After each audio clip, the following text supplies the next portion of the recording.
So, yes, we basically have to understand all the basic to advanced level of process with EDA.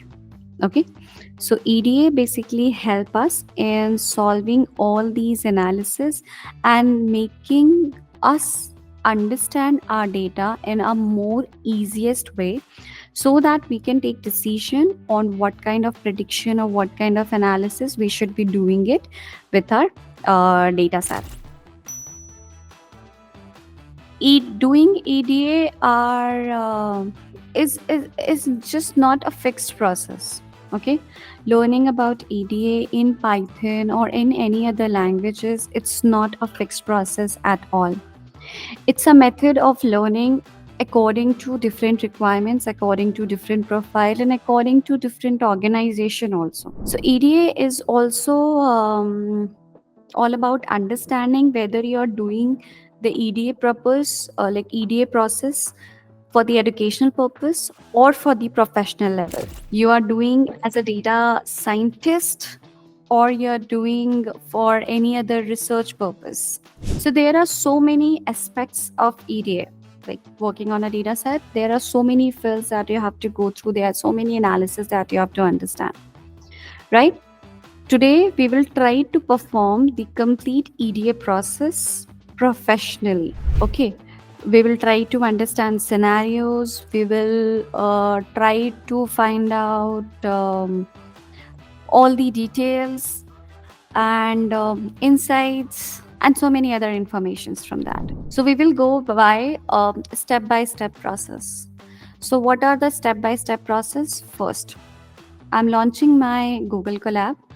I would request you all to please launch your notebook and please maintain a folder where you should keep your data set and all your files and everything in that folder. Okay, because you will be copying the location of that particular data set. So please maintain that thing. I am going to use Colab, so I'll be uploading my data set here. Before proceeding with the actual coding thing, when you are writing a script, you should proceed with the detail to like very detailed information in your script. Your script, whether you're working on for your personal understanding or you are doing the analysis on the basis of for your organization or you're creating a project for someone, something like that, in any of the cases, like basically in any of the cases, you should have proper documentation in your script. Okay, even in organization, if you are not creating a proper documentation, it is not considered as a good coder thing. So you should have proper detail. So the first thing that I'm going to do is to add some details about the dataset. How to upload dataset in Jupyter Lab? In Jupyter Lab, you do not have to upload.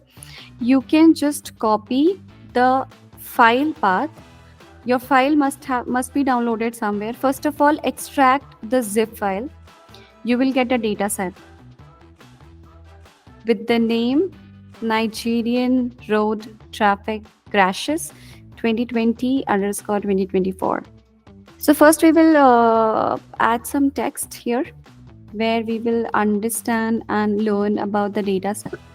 The first thing first, let's make changes in the name. EDA Nigerian traffic crashes. Okay, you can keep any name. Second, you can copy the information from the data set. I want to copy the name. So this is my main heading. What is the link or source of this particular data?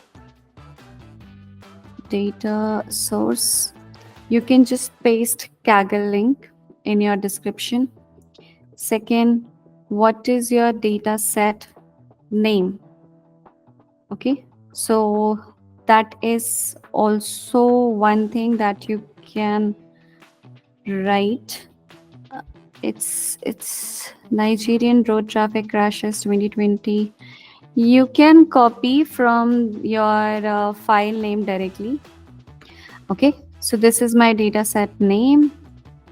About the data set, what are all the columns and everything? So the descriptions are given there in the detail, from the overview, from where to where this data set is present, from quarter state, total crashes, and everything. You can directly copy it from there. Okay, that is one thing. You can directly copy it from there, or you can just copy the selected portion and uh, paste the information here. See how you want to modify, that is completely your wish. You can write it in any way. Okay, so to after total number of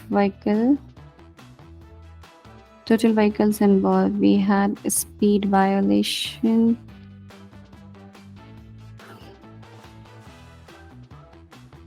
That says speeding and road traffic crisis. We have driving under alcohol, drug influence, dad. Description not needed. Poor weather.